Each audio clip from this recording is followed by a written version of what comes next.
le savez, du 25 au 29 septembre 2023 à Bengaluru, en Inde, aura lieu la 136e session du Conseil international du café, qui sera suivie de la 5e conférence mondiale sur le café. Vous n'êtes pas sans savoir que le Togo occupe aujourd'hui la vice-présidence du Conseil de l'organisation. Je voudrais indiquer à toutes fins utiles que le Conseil, c'est l'organe suprême de décision de l'organisation. Et conformément aux us et coutumes, en septembre, à la faveur de cette session qui nous attend en Inde, le Togo sera amené à assumer la présidence du Conseil. En ma qualité de porte-parole des pays producteurs de café africains, au sein de l'Organisation internationale du café, je me devais de me rendre ici au Togo pour échanger avec les autorités togolaises sur les travaux, puisque la présidence du Conseil, c'est 1 an. Donc ça va passer de octobre 2023 à fin septembre 2024. Ça veut dire quoi? Ça veut dire que c'est le Togo qui va piloter l'agenda de l'Organisation mondiale du café.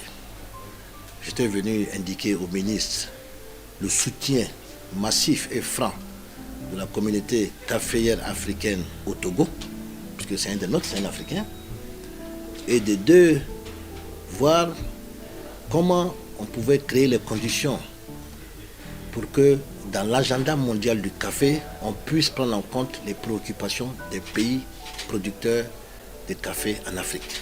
Vous savez qu'en Afrique, nous avons quelques soucis, quelques préoccupations sur la productivité, sur le rendement, mais surtout sur le revenu qu'on paye aux petits producteurs de café. Nous, dans notre tête, il faut que la question du prix payé aux producteurs et les revenus des producteurs soient au centre des discussions dans les conseils à venir. Et comme nous avons un des nôtres, le Togo, qui est la présidence du Conseil, nous sommes venus voir les autorités togolaises pour leur dire que les Africains souhaiteraient qu'on mette plus l'accent sur la durabilité de la filière. La durabilité de la filière, elle a 3 dimensions. Il y a la dimension économique, il y a la dimension sociale et il y a la dimension environnementale. Nous pensons qu'il faut mettre maintenant l'accent sur la durabilité économique. Parce que si on veut encourager les producteurs de café à continuer à faire ce métier, il faut bien que le prix qu'on leur donne soit un prix juste, un prix rémunérateur, un prix qui encourage le producteur, un prix qui permet aux producteurs de vivre dans la dignité. Donc nous sommes venus voir le ministre du Commerce du Togo, qui va assurer la présidence du Conseil à partir du mois d'octobre, pour lui dire que nous comptons sur lui pour qu'il mette à l'ordre du jour les revenus des petits producteurs de café africains.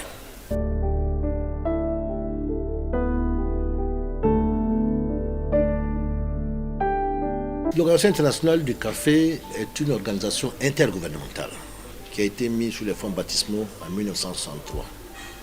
C'est une plateforme d'échange entre les producteurs, les consommateurs, le secteur privé et la société civile. Nous échangeons sur les défis de la caféiculture mondiale. Et dans les défis, il y a tout. Il y a le changement climatique, il y a les revenus des producteurs, il y a le problème de la consommation, il y a le problème de la production, il y a le problème des stocks. Donc c'est une plateforme d'échange pour que nous puissions nous entendre afin que tous les membres de la chaîne de valeur puissent bénéficier de la durabilité. Nous entendons par durabilité, les consommateurs et les producteurs peuvent trouver leur compte dans cette filière. Mais nous constatons depuis un certain moment que nous, qui produisons 12% de la production mondiale, tenez-vous bien, sur 495 milliards de dollars que génère la filière caféière mondiale, nous n'avons que 0,6%, c'est-à-dire 2,8 milliards. C'est insuffisant et c'est inacceptable. Nous disons aux consommateurs, nous disons au secteur privé, à la société civile, que nous, Africains, nous ne pouvons plus supporter cela. Il faut que des mécanismes soient mis en place pour permettre aux Africains d'avoir une part plus grande dans la production et d'avoir une part plus grande dans le revenu. 0,6%, ce n'est rien par rapport à 195 milliards. Donc où va le reste de l'argent? Voilà, nous, notre problème. Et tant que cela sera comme ça, nous nous estimerons que la filière caféière mondiale n'a pas de durabilité. Et si elle n'a pas de durabilité et que les producteurs africains de café arrêtent de produire du café, je ne sais pas comment ça va se passer. Donc nous sommes très inquiets et c'est le plaidoyer que la Côte d'Ivoire va faire et la Côte d'Ivoire compte sur le Togo qui va assurer la présence du Conseil de nous aider avec les 25 autres pays membres africains à faire ce plaidoyer.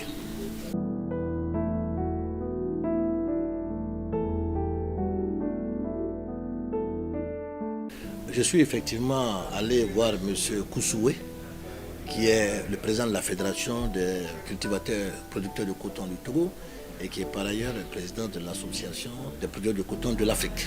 C'est une organisation qui est composée de 15 membres, dont le Togo, le Bénin, le Burkina Faso, la Côte d'Ivoire. Au moins, il y a une quinzaine de membres. Et au niveau de l'ICAC, l'ICAC, c'est le Comité consultatif international du coton, qui est la fêtière mondiale du coton, qui est aussi une organisation intergouvernementale et dont j'ai le privilège d'assurer la présidence. Et dans les mandats qui m'ont été donnés par le conseil de l'ICAC, il a été fortement recommandé que nous puissions approcher les pays africains membres de cette organisation parce qu'on a constaté à un moment donné que les pays africains n'étaient pas très actifs dans cette organisation. Or, il s'avère que nous avons beaucoup de coton ici en Afrique. Comme il y a une organisation africaine de coton, je suis venu voir mon frère Koussoué pour échanger avec lui. 1. Voir l'état du coton en Afrique. 2. Voir comment cette organisation peut intégrer la fêtière mondiale du coton. Et 3. Discuter des défis et des problèmes que rencontre le coton ivoirien. Et je voudrais ici annoncer que, en ma qualité de président du conseil de l'ICAC, j'ai lancé une invitation officielle et personnelle à M. Koussoué pour qu'il nous rejoigne à la prochaine plénière qui aura lieu du 5 au 7 décembre en Inde. Donc j'invite l'association africaine de coton à nous rejoindre pour que nous puissions échanger et voir dans quelle mesure nous pouvons intégrer ces 15 pays membres producteurs de coton dans la frontière mondiale du coton.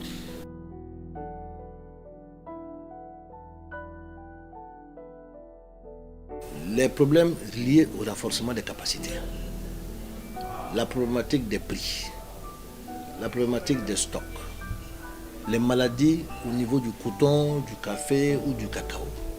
Ce sont des sujets qui se discutent dans les fêtières internationales.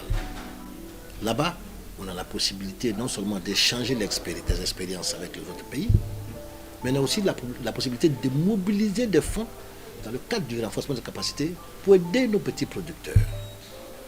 Ils ont des expériences, ils ont des outils de recherche plus sophistiqués que les nôtres, ils ont des fonds pour l'agriculture, ils ont des fonds pour les petits producteurs et il y a des instruments qui sont mis en place dans les organisations pour aider les petits producteurs de coton, qu'ils soient en Afrique ou qu'ils soient ailleurs.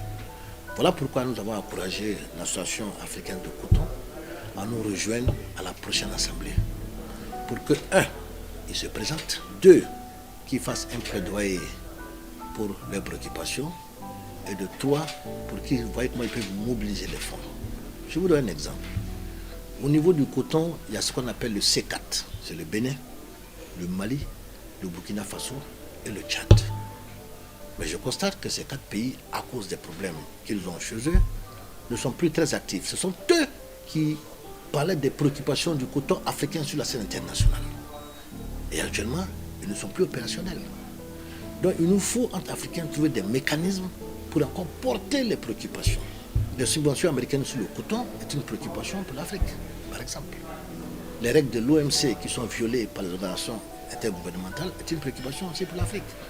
Mais si nous ne montons pas au créneau pour rencontrer les consommateurs à des niveaux plus élevés, pour parler de nos préoccupations, personne ne va savoir que nous avons des problèmes en Afrique. On ne peut pas s'asseoir à Lomé ou à Abidjan, avoir des problèmes et puis ne pas parler. Non, il faut qu'on aille dans le lieu où on discute, où on échange, où on prend les décisions.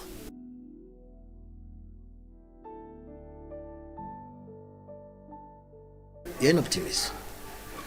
Puisque les prix sont fluctuants sur le marché mondial, puisque nous ne contrôlons pas les prix sur le marché international, nous pensons que si les gouvernements mettent en place des politiques de promotion de la consommation d'une part et de transformation d'autre part, nous pouvons résoudre une partie des problèmes.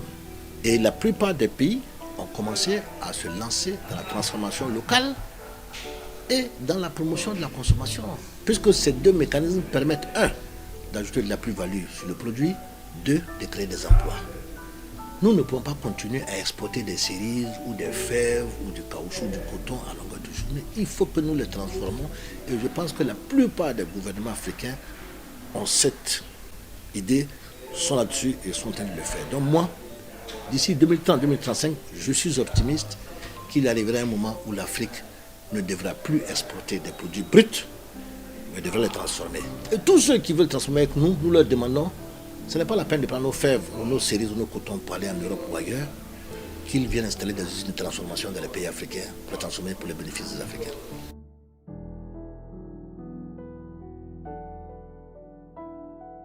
Les perspectives sont bonnes à condition que les Africains s'impliquent dans les négociations et dans les débats à l'international. La politique de la chaise vide ne paye pas dans les organisations intergouvernementales. Il faut que vous soyez où on prend les décisions. Que ce soit les projets, que ce soit le renforcement des capacités, que ce soit la discussion sur les prix sur le marché, que ce soit la problématique de la consommation, de la production des stocks, il faut que les Africains soient présents aux réunions des organisations internationales, des organisations intergouvernementales, pour qu'ils fassent prévaloir leurs revendications. Si vous n'êtes pas là pour parler de vos problèmes, personne ne saura. Et même quand ils le savent, ils s'en foutent. Donc, je pense que les perspectives sont bonnes et il y a beaucoup d'Africains qui ont compris maintenant que la solution vient de nous-mêmes. La transformation, la promotion de la consommation. Si on arrête de produire du cacao, il n'y aura plus de chocolat.